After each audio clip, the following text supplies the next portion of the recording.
Welcome to episode 45 of Ernie O'Malley's Journey, Hunger Strike in Mountjoy Jail, October 1923. Well, where is my father, General Ernie O'Malley, at this point? He's still bedridden. He's suffering from the wounds he incurred when he was arrested in 1922. And he's been moved into Mountjoy Jail itself. His roommate is Sean Lamass. He's in a weakened condition, been particularly set back in the recent weeks, and he must have appreciated the irony that as he might get better, he would possibly be shot.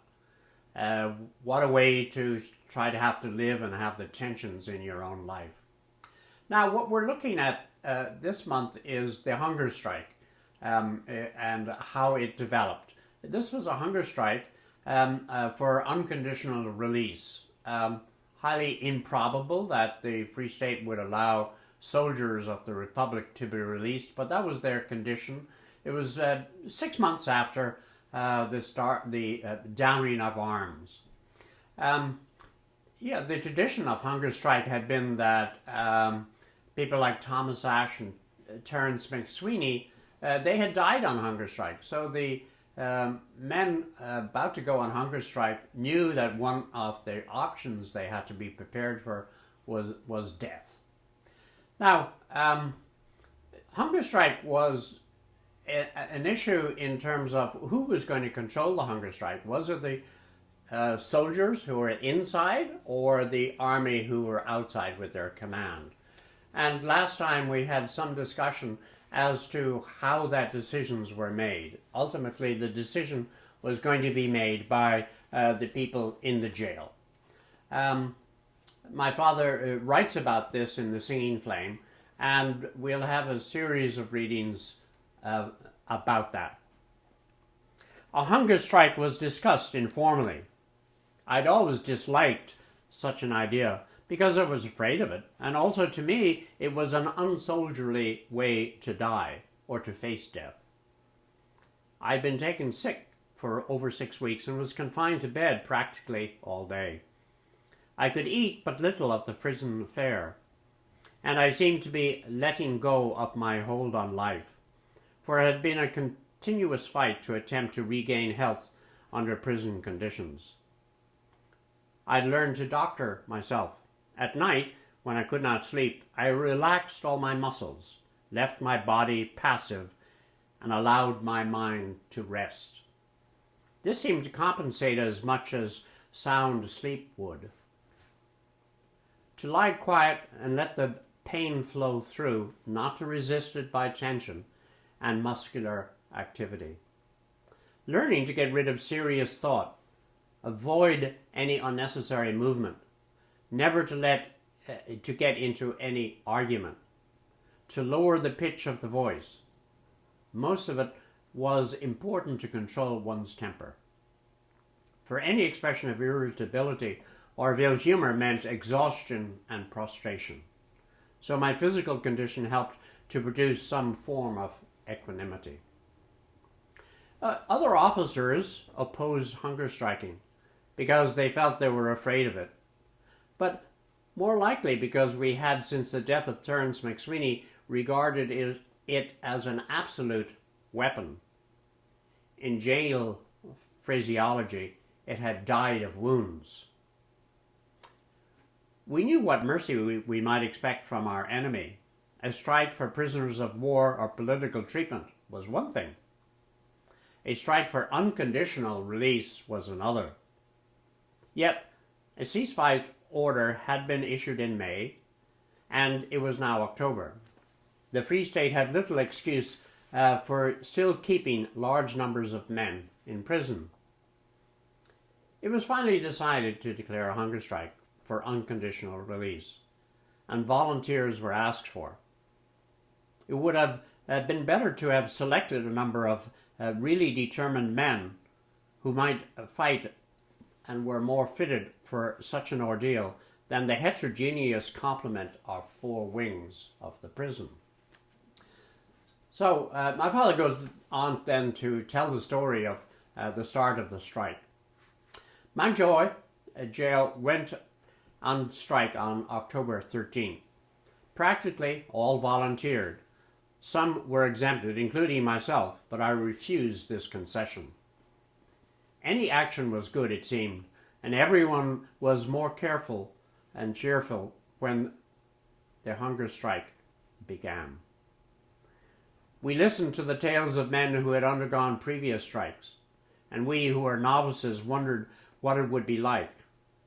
We laughed and talked, but in the privacy of our cells, someone like myself must have thought what fools we were, and have doubted our tenacity and strength of will.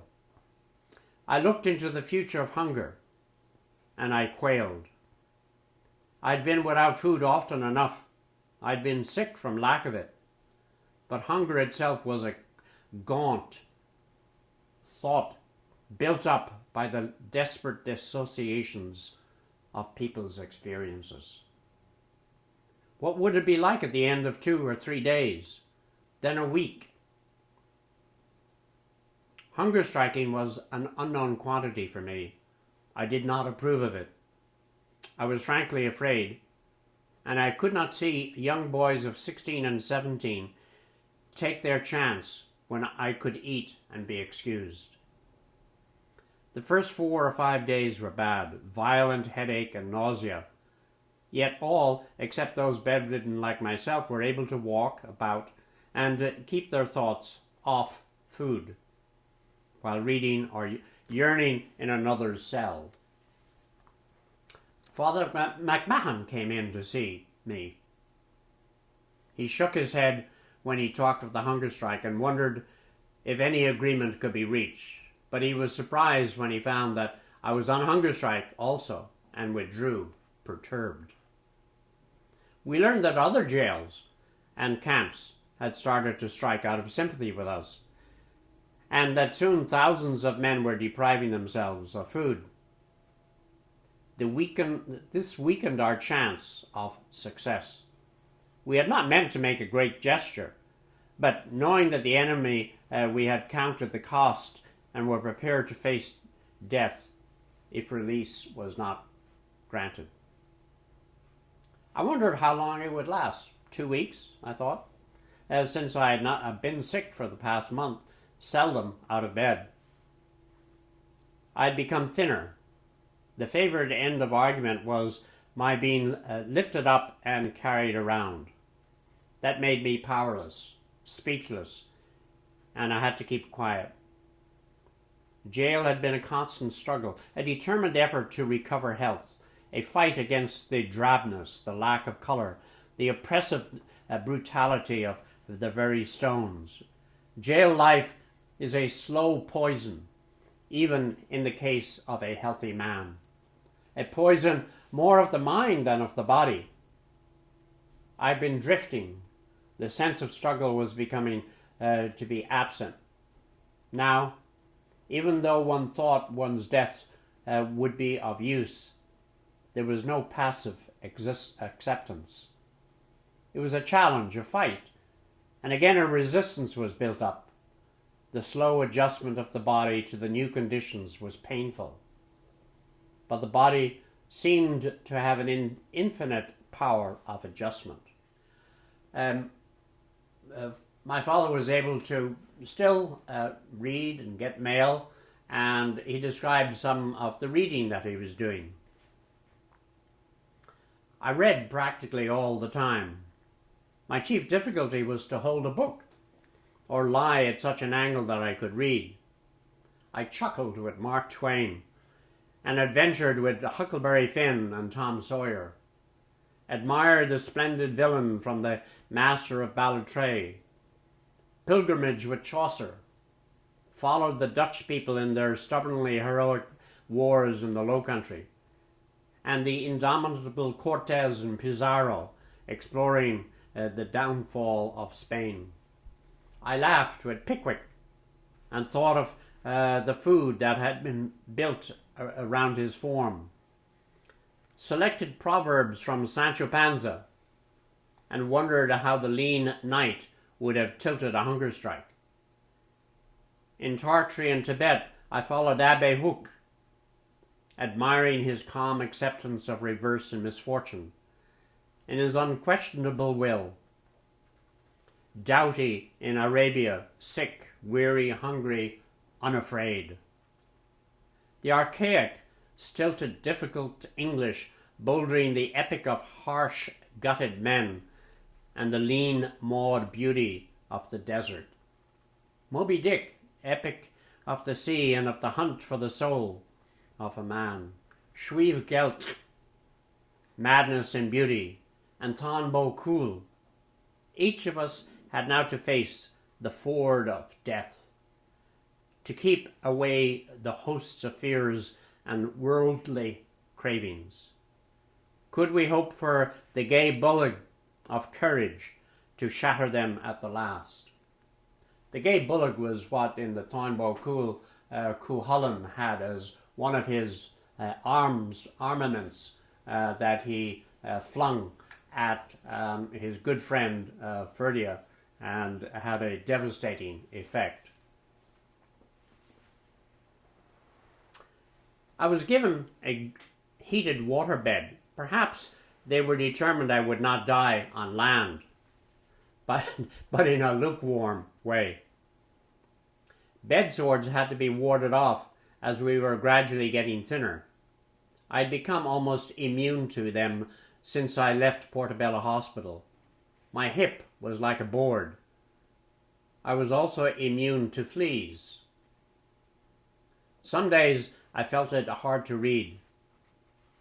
There was too much to remember, shades of meaning in action, the many-sided implications of a situation, or of a remembered state of mind, the uncertainty of one's own actions, the little things that determine those of others, and the melancholy of individual living. Books could not satisfy them.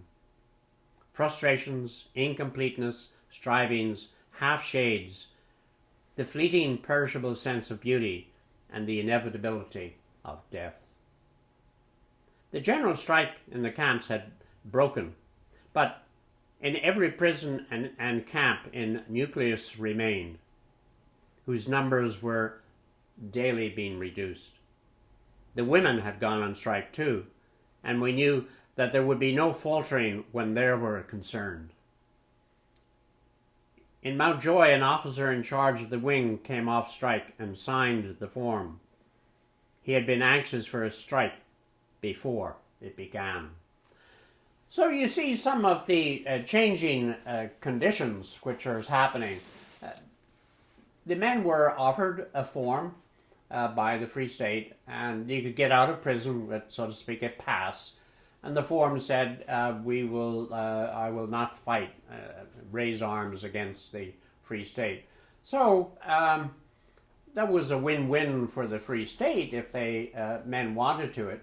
And it must have been an attractive option for people who didn't have the discipline that my father had, and were feeling they wanted to see their mother, they wanted to see their wife, their family. Why should they lose their life for a losing cause? And so you can understand and empathize with somebody who didn't want to give up his life. And it was clear at this stage that the Free State was not going to allow a general unconditional freedom for everyone. And certainly there were people like my father who perhaps wouldn't have gotten out anyway because he was in there on a murder charge, and he would just stay there. So there were differing aspects as to how one could consider. One of the things that was going through people's mind also, and particularly those who were suffering, was the position of the Catholic Church. The Catholic Church had refused to allow sacraments for Republicans. Well, now, that meant a person who was facing almost sure death on hunger strike couldn't have confession or get the last rites. The impact of that, I don't know whether the church was aware of it, was really to treat these men as being excommunicated and to have them turn against the church forever. Anyway, that was the position that they took. There was also early on in the struggle, my father and others wrote a letter to the Archbishop of Dublin, telling them exactly what the priest's attitude was and what its impact was on the men, and asked them to change their course. That had no impact. And a third element was that when I was researching for my book, No Surrender Here, which was the Civil War papers, I came across a draft publicity release, which was going to be issued if my father died. And it recited what he had done during the War of Independence and during the Civil War. And they were trying to make publicity for the cause, sort of saying, this is what a great man he was, and this is a man whose life you have now taken. It was quite a surprise to me when I found how they had intended. I mean, this is the way movements use the sad death of a leader, and why not use it for their own purpose? And we were very fortunate, in my case, that they didn't, because it meant I'm still here. One of the people that my father wrote to throughout this period was Molly Childers, and that became the correspondence became a very important part of his life, not only with her, but of course with others whose messages came in and out. But this constant line with Molly Childers was, so to speak, almost a reason to live, a rationale, something that he looked forward to. He loved receiving her mail. It was better than a book in a sense, because it was live and personal and really speaking to him. So here's one of his letters to her on the 15th day of the hunger strike. By the 15th day, the TDs, the members of the Parliament, and others, leaders, had been switched from Mountjoy jail over to Kilmainham. The Free State no doubt wanted to get the leaders away from the rest of the men. So there were 380 people left in Mountjoy, but these leaders were removed to the other prisons so that they couldn't communicate. It was like taking the captain of the team away from the team members. So he writes to Mrs. Childers, I feel ashamed at the fuss that is being made about us. David Robinson and Frank Gallagher are here. My cell is open for half an hour a day, so now and again I get to see the lads. Frank Gallagher had a long chat with me the other day, and we spoke of you. I would like to thank you for your kindness and for sending me books.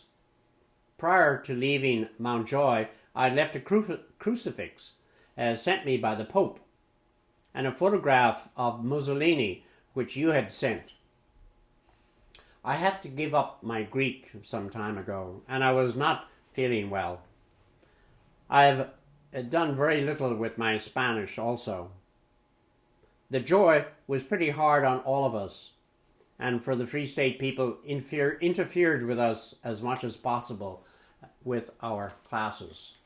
So there we have a glance at the first half of the hunger strike, and we get some further insight in how Father tackled the insight, what the meanings of the relationship with Molly Childers were, how he accepted the challenge of the journey, which he was opposed to taking, and yet he took.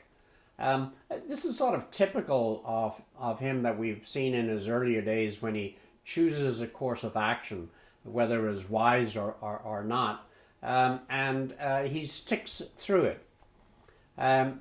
He was probably aware that he was going to die. It was clear that his health was in such a poor condition that he would not expect to have lived. And, he didn't have much muscle and good tone on his body, which is what keeps a person alive in a certain sense. And you can live a lot longer if you have enough on you that can waste away. He was already fairly wasted by the time he got through. We can also observe that communications kept flowing. There was communications coming in and out, not only from Molly Childers and Frank Aiken, and it was an enormous relief to the people inside to be able to have that sense of communication, so that they knew that they were being heard. Dying by yourself in isolation is tough.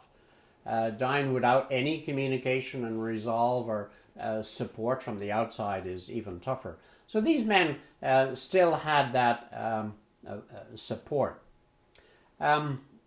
One of the other things that really strikes me over my father's condition at this point is how he put mind over his body, and how he was able to fight pain.